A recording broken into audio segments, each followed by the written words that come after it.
നിങ്ങളുടെ ഫേവറേറ്റ് സീരിയലുകൾ ടിവിയിൽ വരുന്നതിന് മുൻപേ സൺ നെക്സ്റ്റ് ആപ്പിൽ കാണാം. ഇനി എല്ലാവർക്കും മുൻപേ കാണൂ.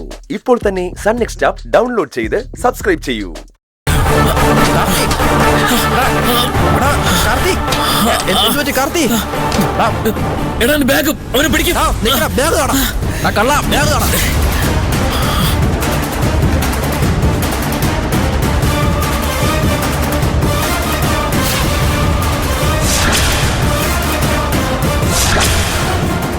അവിടെ നിൽക്കണം.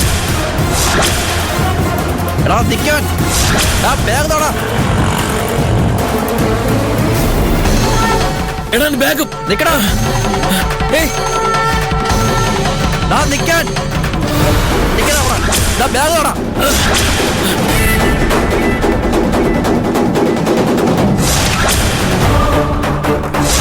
നിൽക്കടാ. വേഗം വന്നിട്ട് പോടാ. ബാഗ് നടാ.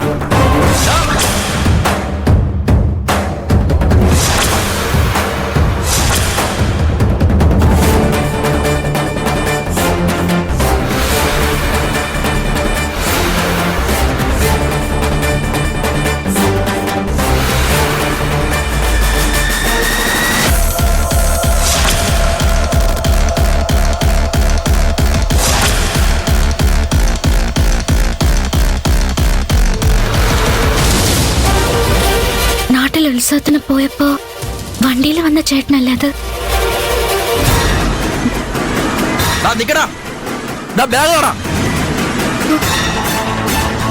അയാളാ ചേട്ടന്റെ ബാഗ് തട്ടിപ്പറിച്ചോടാന്ന് തോന്നുന്നു.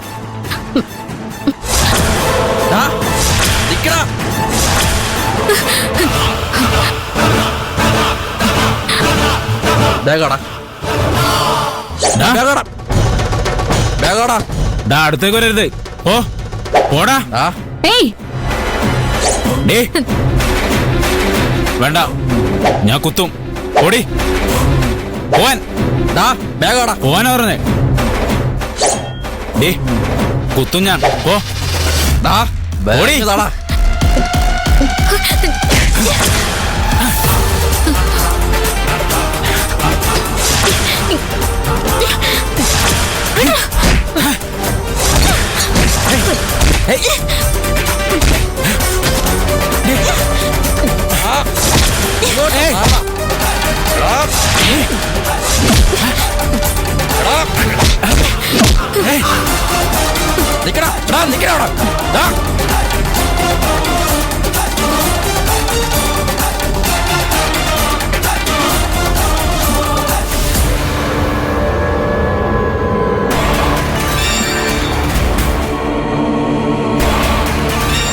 താങ്ക്സ് പാർവതി. ബാഗിൽ സ്വർണ്ണമാണ്. പാർവതി വന്നില്ലായിരുന്നെങ്കിൽ അവൻ ഇത് കൊണ്ട് പോയേനെ. ചേട്ടൻ എന്തിനാ സ്വർണം ബാഗിൽ വെച്ച് നടക്കുന്നത്? അയ്യോ, ഇതെന്റെ അല്ല, എന്റെ ഒരു ഫ്രണ്ടിന്റെയാ.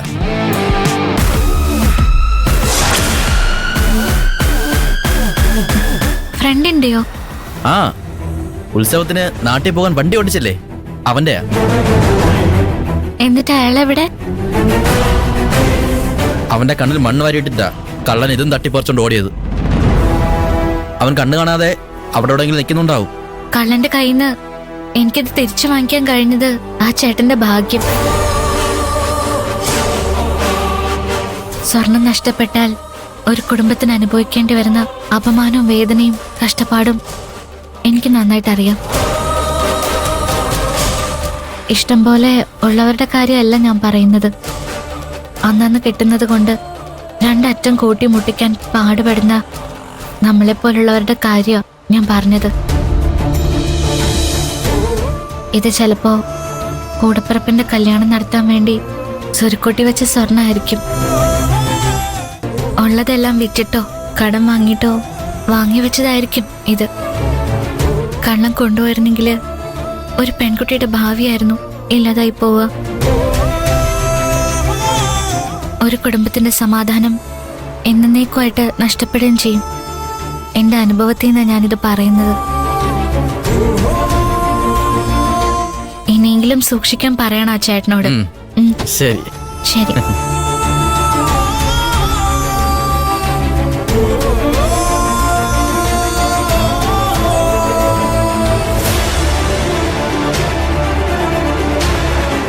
ആ എന്താടാ?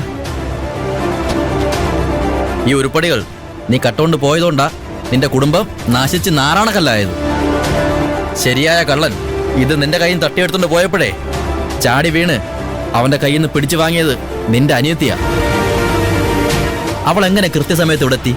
നീ ഒന്ന് ആലോചിച്ച് നോക്ക്. ദൈവം നിന്നോട് പറയുന്നതാ, ഇത് നിനക്ക് അവകാശപ്പെട്ടതല്ല.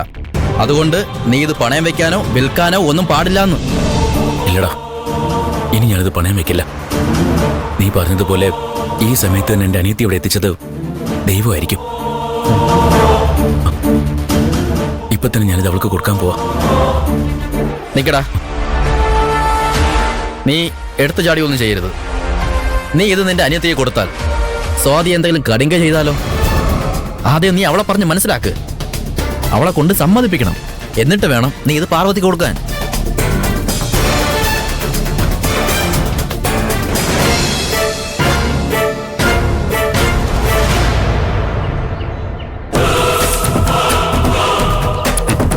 ആ ലക്ഷ്മിക്ക് എന്റെ മുന്നിൽ നേരാമണ്ണം ശ്വാസം കഴിക്കാൻ പോലും പേടിയായിരുന്നു.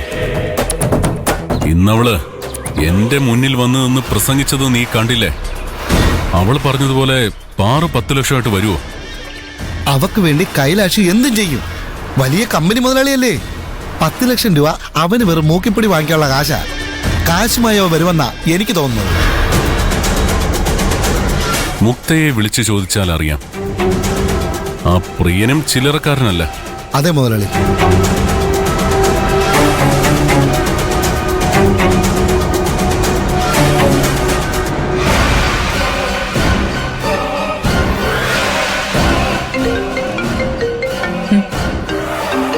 രുദ്രപ്രതാപൻ. ഓ, ഇയാളെന്തിനാ എന്നെ വിളിക്കുന്നത്? ആ, ഹലോ. സുഖമാണോ മേഡം? കുഴപ്പമൊന്നുമില്ല. എന്തിനാ വിളിച്ചത്?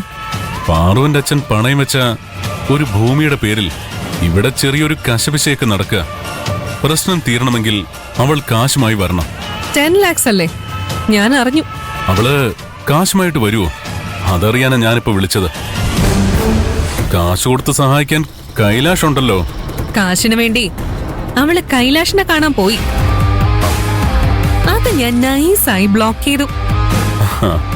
കൈലാഷിന്റെ മമ്മിയെ ഞാൻ വിളിച്ച് പറഞ്ഞു. ആന്റി അവളെ കാത് പൊട്ടുന്ന ചീത്ത പറഞ്ഞ് തിരിച്ചയച്ചു. ഇപ്പൊ കാശുണ്ടാക്കാൻ എന്താ ഒരു വഴിയെന്ന് ആലോചിച്ച് അന്തം വിട്ട് നടക്കുക. അല്ല, ആ പ്രിയനും അവളുമായിട്ട് നല്ല അടുപ്പത്തിലല്ലേ? പ്രിയൻ അവളെ സഹായിക്കോ? ചുരുങ്ങിയ സമയം കൊണ്ട് 10 lakhs അവൻ എങ്ങനെ കൊടുക്കാന്? ആ ഭൂമി കൈവിട്ട് പോയല്ലോ എന്ന് പറഞ്ഞ് ഇവിടെ കിടന്ന് നിലവിളിക്കാനേ അവളെ കൊണ്ട് കഴിയൂ.